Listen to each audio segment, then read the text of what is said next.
Assalamualaikum warahmatullahi wabarakatuh. Selamat bertemu kembali adik-adik dengan saya Puspita Yuliandari dalam mata kuliah matematika.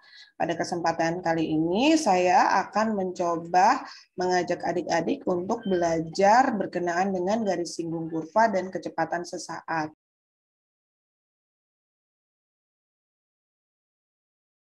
Jadi materi ini merupakan materi kelanjutan dari materi matriks ya, dari materi limit ya. Jadi saya yakin adik-adik sudah belajar pada pertemuan sebelumnya. Nah, pertemuan kali ini kita akan belajar tentang garis singgung kurva dan kecepatan sesaat.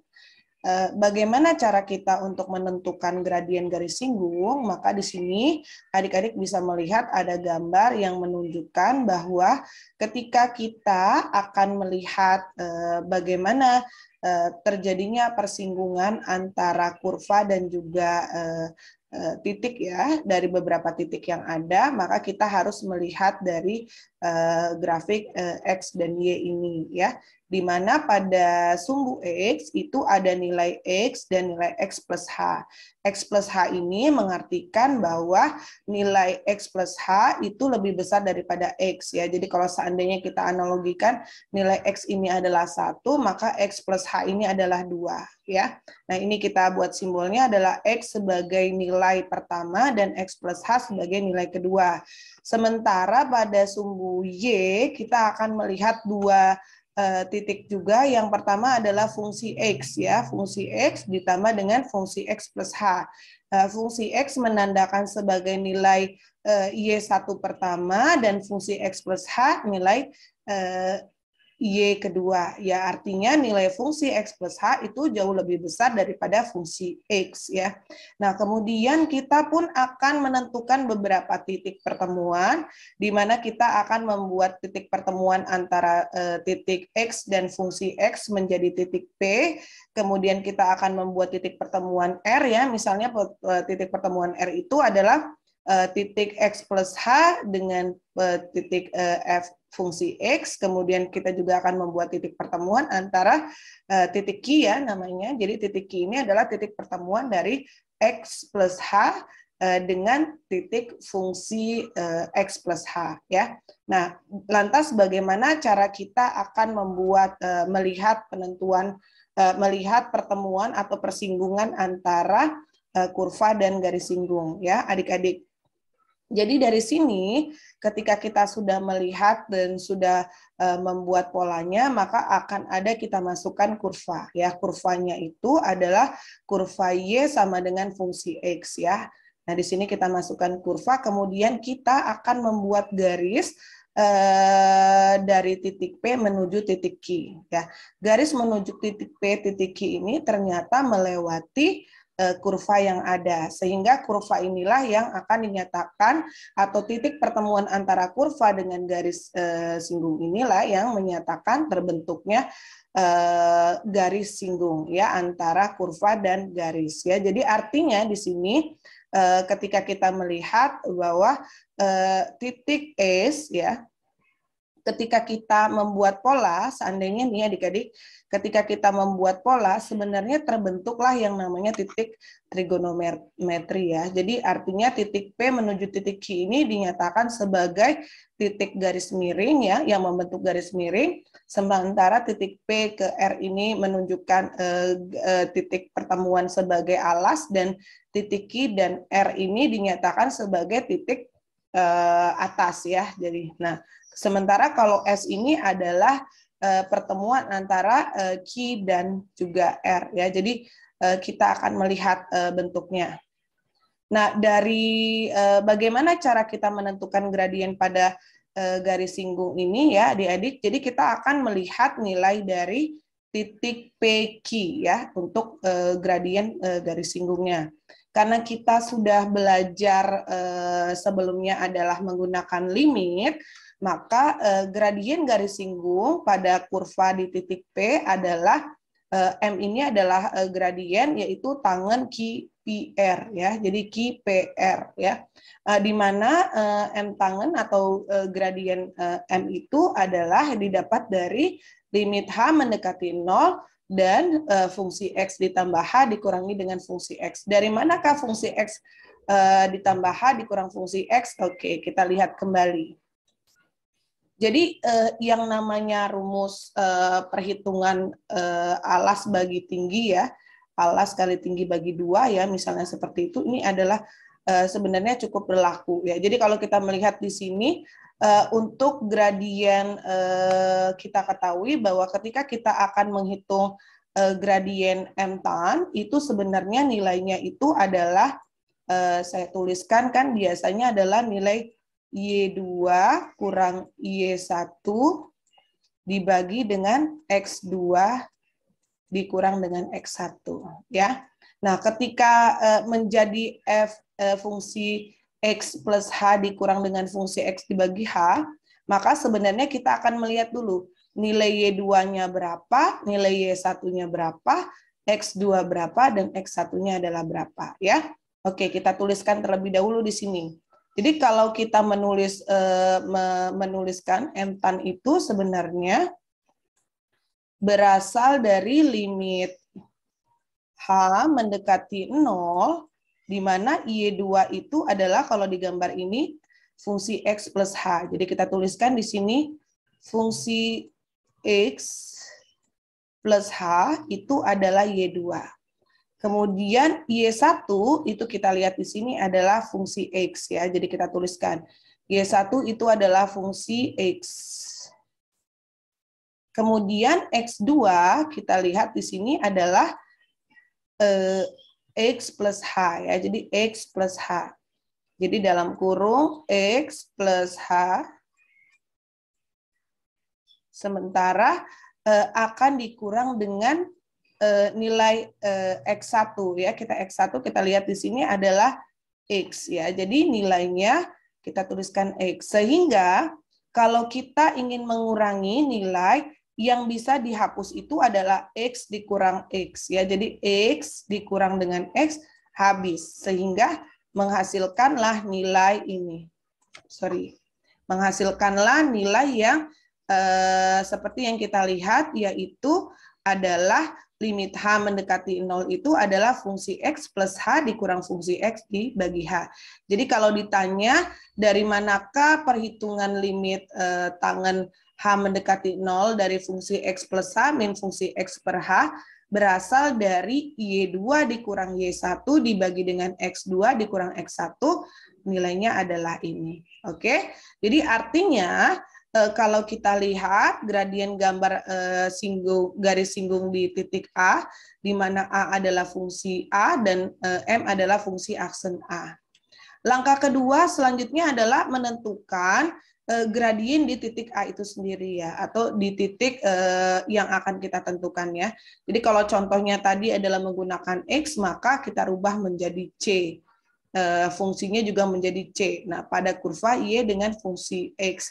Jadi kita nanti akan diminta menentukan turunan fungsi dari f aksen X dengan substitusi X-nya senilai dengan C, atau absis dari titik A itu adalah di mana X itu berubah menjadi C dan fungsi X itu berubah menjadi C.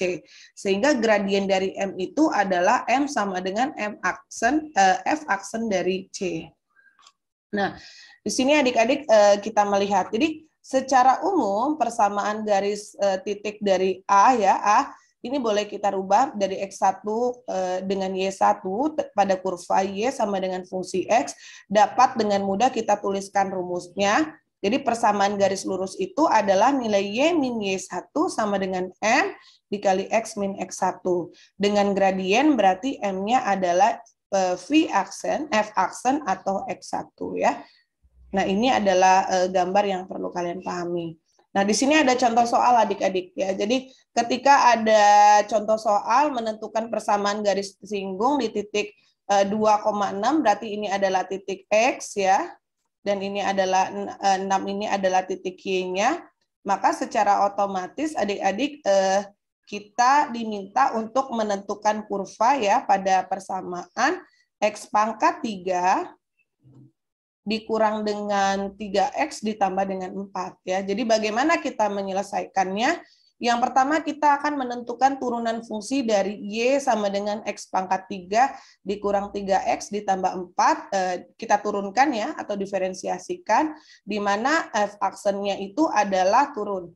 3 turun ke bawah menjadi 3X, 3 dikurang 1 adalah 2, jadi 3X2 min 3X itu, turunan X itu adalah 3, jadi nilainya sementara ditambah 4 tidak bisa karena dia tidak memiliki fungsi. Sehingga hanya dapat fungsi aksen X itu adalah 3X kuadrat min 3.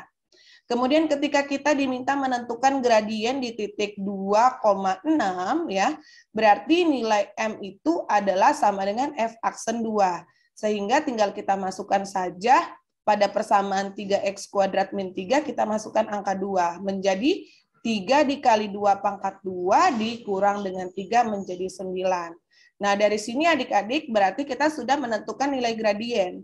Nah, dari situ kita bisa menentukan persamaan garis singgung di titik 2,6 dengan gradiennya adalah 9. Jadi, Y min Y1 sama dengan M dikali X min X1 adalah Y, ya, Y dikurang Y1-nya itu adalah nilai angka 6, kemudian M-nya itu adalah 9, dan X1-nya adalah 2. Ya. Jadi ketika kita masukkan nilainya, Y min 6 sama dengan 9 dalam kurung X min 2, berarti Y min 6 sama dengan 9X dikurang 18. Jadi 9 kali X adalah 9X, 9 kali minus 2 adalah minus 18. Jadi Y itu senilai dengan 9X min 12. Jadi persamaan garis singgungnya itu kita dapatkan adalah Y sama dengan 9X min 12.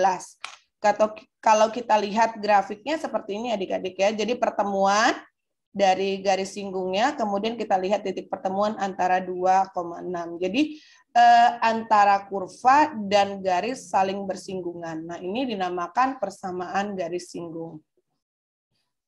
Lantas selanjutnya kita akan belajar tentang kecepatan rata-rata ya. Jadi kecepatan rata-rata itu kalau kita bisa lihat dari gambar ini berdasarkan gambar ke samping ya, yang kita lihat bahwa ketika A menuju ke B maka akan kita lihat berarti akan ada perjalanan antara A dan B. Begitu pula ketika kita melihat dari titik 0 menuju A atau titik 0 menuju B. Nah, adik-adik perlu kita lihat bahwa jarak yang kita lihat dari titik 0 menuju titik A itu kita kenal dengan RA ya, atau biasa kita sebut jari-jari biasanya. Atau jarak ya, jarak pada lingkaran itu biasanya R. Menuju titik A maka kita katakan sebagai RA. Ketika dari titik 0 menuju titik B ya, berarti jarak dari 0 ke B adalah RB. Sementara jarak dari antara A ke B ataupun B ke A merupakan delta R ya. Delta R itu artinya adalah nilai dari jarak RB dikurang dengan jarak RA. Bentuknya adalah seperti itu.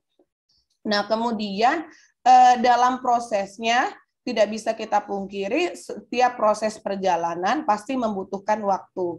Ya kita tahu ya yang namanya kecepatan itu kan adalah jarak dibagi waktu ya bentuknya. Sehingga ketika kita melakukan perhitungan delta R itu adalah RB dikurang RA dan delta T atau waktu yang digunakan adalah waktu dari B dikurang waktu dari A atau TB dikurang dengan TA. Ya. Nah, dari situ adik-adik maka kita akan bisa mendapatkan kecepatan rata-rata dari grafik yang sudah kita lihat bahwa kecepatan rata-rata itu berasal dari delta R dibagi dengan delta T atau jarak B menuju jarak A, jarak B dikurang jarak A dibagi dengan waktu B dikurang dengan waktu A ya, atau perpindahannya, jarak perpindahan atau delta R dan selang waktu. Nah, tanda garis di atas pada besaran V ini menyatakan harga rata-rata, sehingga arah kecepatan rata-rata dari kecepatan searah itu terjadilah perpindahan dari delta R. Nah, di sini adik-adik ada contoh. Jika kita akan, jika kita akan mengendarai mobil dari kota A ke kota B yang berjarak 80 km selama 2 jam, maka kita tahu bahwa kecepatan rata-ratanya adalah 40 km per jam. Nah, di sini dicontohkan ada sebuah benda P yang jatuh dalam ruang hampa udara memulai dengan keadaan diam, maka P akan jatuh sejauh 16 T kuadrat meter dengan satuan T-nya adalah detik. Jika benda jatuh sejauh 16 meter dalam detik pertama dan 64 meter dalam detik kedua, pernyataan benda jatuh lebih cepat dan makin cepat seiring dengan waktu yang berlalu. Berapakah nilai dari kecepatan rata-rata yang ada? Ya, jadi kecepatan rata-rata ingat adalah delta R dibagi dengan delta T. Jadi 64 dikurang 16 dibagi dengan 2 dikurang dengan 1 nilainya adalah 48 meter per detik.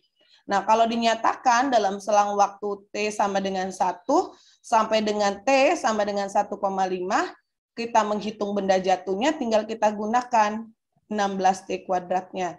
Jadi kita gunakan adalah 16T-nya, T-nya itu adalah 1,5 dipangkatkan 2, yaitu 36 meter per detik. Jadi kalau kita ingin menghitung T rata-rata, berarti adalah 16, ini adalah sebagai nilai dari jarak jatuhnya, yaitu 16, akan kita kalikan dengan 1,5 pangkat T, ya, pangkat kuadrat, 1,5 kuadrat dikurang dengan 16 dibagi dengan 1,5 min 1 menghasilkan nilai kecepatan rata-rata 40 meter per detik, ya.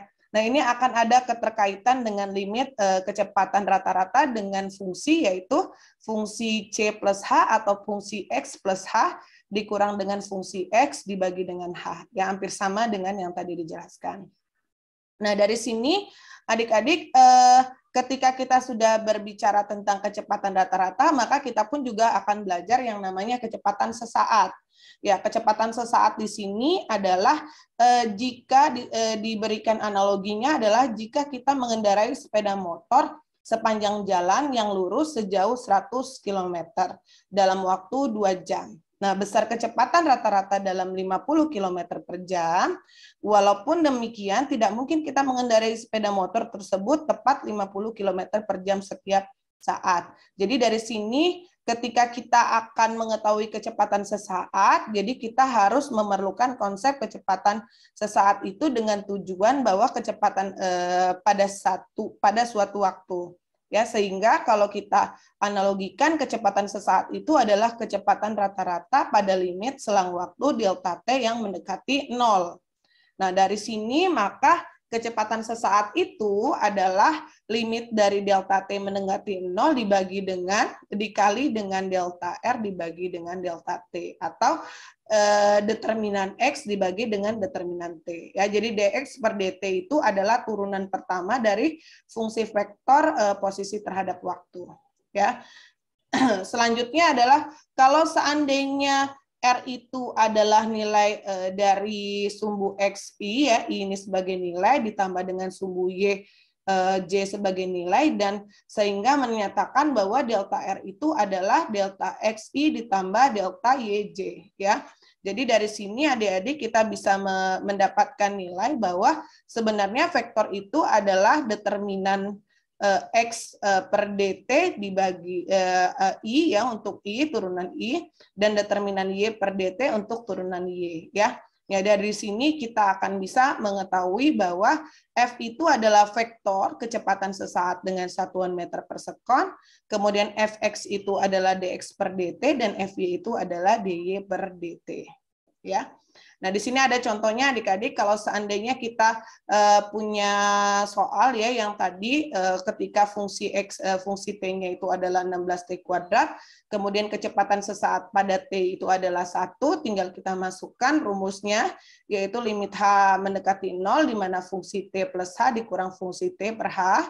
Kita masukkan bahwa T-nya itu adalah 1, ya, jadi tinggal kita tuliskan saja 16T kuadrat ini tetap kita tulis, jadi T-nya ini akan menjadi 16T per H kuadrat untuk fungsi T pertama dan 16T kuadrat untuk fungsi T kedua dibagi dengan H. Kemudian kita masukkan, ya, setelah kita masukkan karena T itu adalah 1 berarti 1 plus untuk selanjutnya 16 dikali dengan 1 plus H kuadrat min 16 kali 1 per H. Ya, jadi nilainya adalah untuk yang 1 plus H bisa kita faktorkan, sementara nilai 16 yang 1 tetap 16. Jadi 16 dikali faktor 1 plus H kuadrat menjadi 16 dikali 1 ditambah dengan 16 dikali 2H ditambah dengan 16 dikali H kuadrat dikurang 16 per H, menghasilkan nilai akhir adalah